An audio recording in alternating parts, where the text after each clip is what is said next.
Okay, so Percy just walked into the water when they've arrived in California, and he has took hold of the fin of a shark, and I wonder where the shark's going to take him. Let's find out. Just wondering if we'll get this chapter finished.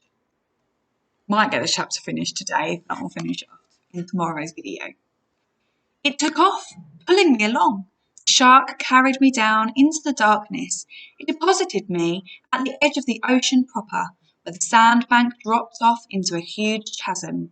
It was like standing on the rim of the Grand Canyon at midnight, not being able to see much, but knowing the void was right there. The surface shimmered maybe 50 meters above. I knew I should have been crushed by the pressure. Then again, I shouldn't have been able to breathe. I wondered if there was a limit to how deep I could go, if I could sink straight to the bottom of the Pacific. Then I saw something glimmering in the darkness below, growing bigger and brighter as it rose towards me. A woman's voice, like my mother's, called, "Percy Jackson!" As she got closer, her shape became clearer. She had flowing black hair, a dress made of green silk. Light flickered around her, and her eyes were so distractingly beautiful I hardly noticed the stallion-sized seahorse she was riding. She dismounted. The seahorse and the mako shark whisked off and started playing something that looked like tag. The underwater lady smiled at me. "You've come far, Percy Jackson. Well done." I wasn't quite sure what to do, so I bowed. "You're the woman who spoke to me in the Mississippi River." "Yes, child. I am a Nereid, a spirit of the sea. I was not easy to appear so far upriver, but the Naiads, my freshwater cousins, helped sustain my life force. They honour Lord Poseidon, though they do not serve in his court." "And you serve in Poseidon's court?" She nodded. "It has been many years since a child of the sea god has been born. We have watched you with great interest." Suddenly I remembered faces in the waves of Montauk Beach when I was a little boy, reflections of smiling women. Like so many of the weird things in my life, I'd never given it much thought before. "If my father is so interested in me," I said, "why isn't he here? Why doesn't he speak to me?" A cold current rose out of the depths. "Do not judge the Lord of the Sea too harshly," the Nereid told me. "He stands at the brink of an unwanted war. He has much to occupy his time. Besides, he is forbidden to help you directly. The gods may not show such favouritism." "Even to their own children?" "Especially to them. The gods can work by indirect influence only. That is why I give you a warning and a gift." Held out her hand. 3 white pearls flashed in her palm. "I know you journey to Hades' realm," she said. "Few mortals have ever done this and survived. Orpheus, who had great musical skill, Hercules, who had great strength, Houdini, who could escape even the depths of Tartarus. Do you have these talents?" No, ma'am." "Ah, but you have something else, Percy. You have gifts. You have only begun to know. The oracles have foretold a great and terrible future for you, should you survive to manhood. Poseidon would not have you die before your time. Therefore take these, and when you are in need, smash a pearl at your feet." "What will happen?" "That," she said, "depends on the need. But remember, what belongs to the sea will always return to the sea." "What about the warning?" Her eyes flickered with green light. "Go with what your heart tells you, or you will lose all. Hades feeds on doubt and hopelessness. He will trick you if he can, make you mistrust your own judgment. Once you are in his realm, he will never willingly let you leave. Keep faith. Good luck, Percy Jackson." Sorry about the lights, they're on a timer and they keep coming off.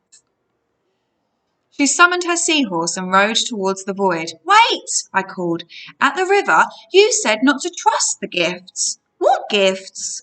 "Goodbye, young hero," she called back, her voice fading into the depths. "You must listen to your heart." She became a speck of glowing green, and then she was gone.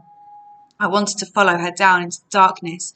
I wanted to see the court of Poseidon, but I looked up at the sunset darkening on the surface. My friends were waiting. We had so little time. I kicked upwards towards the shore.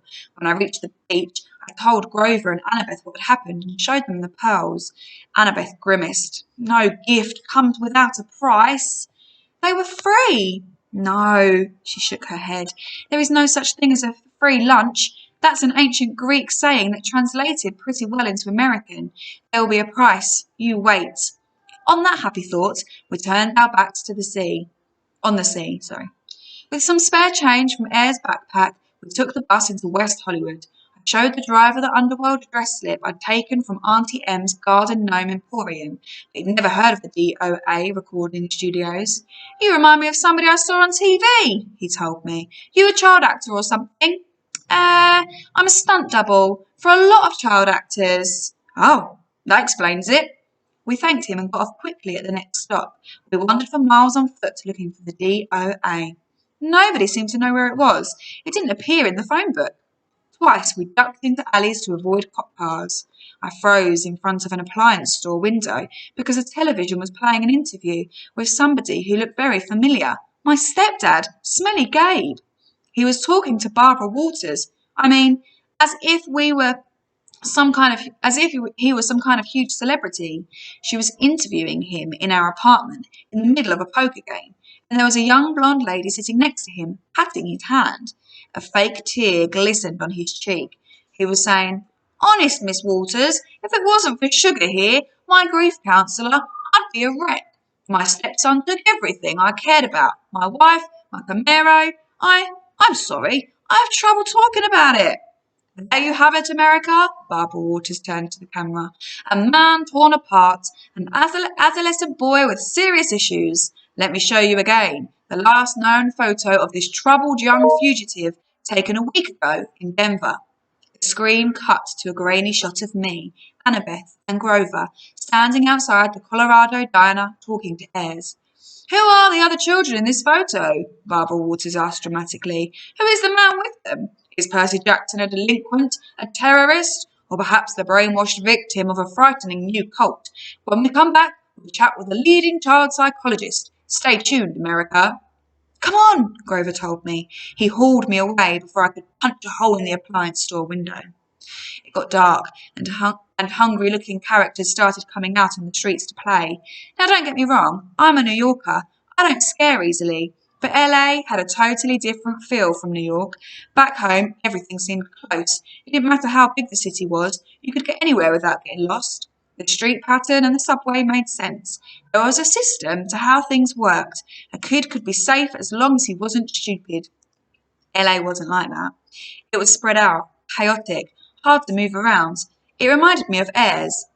It wasn't enough for LA to be big. It had to prove it was big by being loud and strange and difficult to navigate too. I didn't know how we were ever going to find the entrance to the underworld by tomorrow, the summer solstice. We walked past gangbangers, bums, and street hawkers who looked at us like they were trying to figure out if we were worth trouble mugging. As we hurried past the entrance of an alley, a voice from the darkness said, "Hey, you!" Like an idiot, I stopped. Before I knew it, we were surrounded. A gang of kids had circled us, 6 of them in all, white kids with expensive clothes and mean faces, like the kids at Yancey Academy, rich brats playing at being bad boys. Instinctively, I uncapped Riptide. When the sword appeared out of nowhere, the kids backed off, but their leader was either really stupid or really brave, because he kept coming at me with a switchblade. I made the mistake of swinging. The kid yelped, but he must have been 100% mortal, because the blade passed harmlessly right through his chest. He looked down. "What the?" I figured I had about 3 seconds before his shock turned to anger. "Run!" I screamed at Annabeth and Grover. We pushed 2 kids out of the way and raced down the street. Not knowing where we were going, we turned a sharp corner. "There!" Annabeth shouted. Only one store on the block looked open, its windows glaring with neon. The sign above the door said something like Krusty's or Christie's Waterbed Palace. Krusty's Waterbed Palace? Grover translated. It didn't sound like a place I'd ever go except in an emergency, but this definitely qualified. Now I wonder if the gang of boys or other children are going to catch up with them or whether they'll be safe. See you for the next instalment tomorrow.